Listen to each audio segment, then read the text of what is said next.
ek op my kop en vleis Sari maar hê deur my holiday, sal Molly nooit toelaat dat Maai by ons intrek nie. Sit jou voet neer, jy is die man in die huis. Daai rondavel is 'n perfekte granny flat. Maar dis waar Faatjie bly. Maar waar moet jou eie ma bly? Op straat?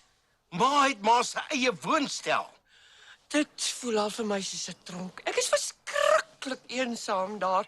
Dit wil my mal maak. Ek het al begin om met die mure te praat. Plaas maar liewer begin om met die bure te praat. Nie van hulle groet my eers meer nie.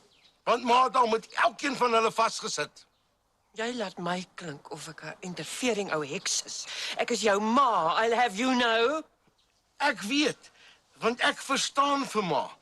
Maar ma moet erken, ma kan soms die indruk skep dat ma 'n pyn in die popo kan wees. Pyn. Wat weet jy van pyn? Ek kry nou nog die gruwelikste nagmerries van die onuithoudbare pyn van jou geboorte. Wat moet ek sê? Dat ek jammer is ek is gebore. Dis die minste wat jy kan sê. Dit is nie my skuld dat ek gebore was nie.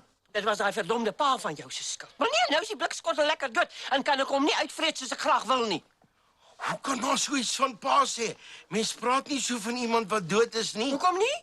Net omdat jou pa dood is, maak dit nie van hom 'n engeltjie nie. Nee. Ek het nog altyd gedink dit is presies wat dit van iemand maak. As so iemand homself hier op aarde behoorlik gedra het, nie gesuip en gedobbel het nie, sy ouers gerespekteer het, homself oor sy eie ma ontferm het, haar in haar uur van nood gehelp het, anders is dit tikkels. En gaan jy tot in der ewigheid sê, "Sjoe, hel is warm. Hey, nou bliksem wat brand ek nou." Nee. Net nee. My ma is so alleen daar in daai woonstel. Visagie, read my lips, nee. Ek het al gesê, dis wat jy gaan sê. Is dit? Nou maak jy my die vark in die verhaal. Sy is my ma. En dan sal jy dit sy hier intrek, terwyl jy vir jou siel weet dat sy ons lewens 'n absolute hel gaan maak, veral myne. Ek weet, elke sel in my lyf sê ek moet net sê nee. My ma laat my so blerrie skuldig voel. Dis hoe sy jou manipuleer. Hoekom dink jy wou sy juist privaat met jou praat, hè? Jy weet, hulle sê die eerste helfte van jou lewe word opgemors deur jou ouers en die tweede helfte deur jou kinders. Maar my ma werk sommer my gal in al twee helftes. As sy reguit vra, nee, maar kan hier intrek nie. Sal jy dit vir haar sê? Op een voorwaarde. Jy ondersteun my 100% en stem saam met alles wat ek sê. No problem. Daar's natuurlik 'n ander probleem in ons eie huis wat jou aandag nodig het. Lekker, I love you alweer. Plapsie het vir Tennis en Faatjie aan mekaar se arms betrap. Het die twee bliksempies alweer gestoei? Gesoen, Wat? oopmond. Dit is presies soos die twee klontkoppe alles aan my verduidelik het. En toe glo pa hulle. Ja, daai van Rooyen het gehuil soos 'n klein laaitjie wat per ongeluk kaalboude op 'n rooi warm hartpleit gaan sit het. Hoe gaan ek ooit weer vir Tennis soen sonder om daaraan te dink dat hy ook so vir die dik gat gesoen het? Maklik, onthou ook net dat daai soen hulle albei onmiddellik laat kots het. Dis seker waar. Faatjie se kamer ryk nou soos 'n hospitaal soos die twee daar skoon gemaak het en ontsmet het. Vergewe nou asseblief vir die arme bliksem van 'n Van Rooyen. Dankie dat pa so mooi met my gepraat het. Plesier. Hey, Van Rooyen, ek het jou veel werk gedoen. Kom, is nou jou beurt om op te maak.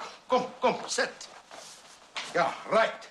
Maak nou soos Blapsie se ma sê en kommunikeer. Jap. Jy het my baie groot laat skrik. Ek's regtig jammer, maar daai kopdokter het met my kop Dit gesoek. is oukei. My pa het my verduidelik. Ek probeer nog als verstaan. Kom ons los dit net. Vergeet daarvan. Ek stem. Ons vergeet heeltemal daarvan. Sê my net een ding. Enigiets. Maar jy moet beloof om absoluut eerlik te wees. Soen dik gaat beter as ek. 'n Bietjie. Wat? Joke net. Nooit nie. Niemand sien soos jy my sien nie. Regtig jou rubbish? Ja, geen van jou sien het my al ooit 'n kat laat skiet nie. Wel in daardie geval, gaan nou huis toe. Stort ten minste vir 'n uur en was jou gevreet behoorlik. Borsel jou tande 3 keer. En dan kom kuier jy vanaand by my. Okay.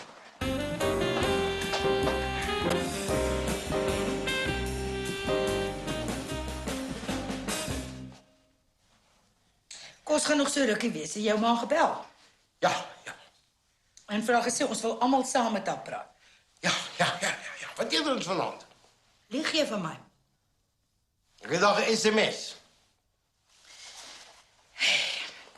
Wanneer gaan jy ophou bang wees vir jou ma? Ek is nie bang nie, net versigtig. Dit is presies vir so 'n rede dat daar iets soos 'n SMS is. Wat se rede? As jy vir iemand iets wil sê, maar jy's nie lus om na 'n klomp jap van hulle kant af terug te luister nie. Ek sal dit onthou wanneer jy volgende keer vir my 'n SMS stuur. Ja, maar die SMS'e wat ek vir jou stuur, doen ek nooit vir daai rede nie. Nee, wat se rede dan? Om dit wat ek op my hart het, op skrift te stel. Wat is dit nou? Kos, kyk, die laaste SMS wat ek van jou af gekry het, sê, ek is op 'n winning streak, hou bloody op om my te bel. Ja, maar daai tel nie, daar was drank betrokke. Dis toe jy en jou ma by daai verdomde casino vasgehaak het. Dis 'n SMS van my ma af. Wat sê sy? Jap. Fors. Jap. Jap.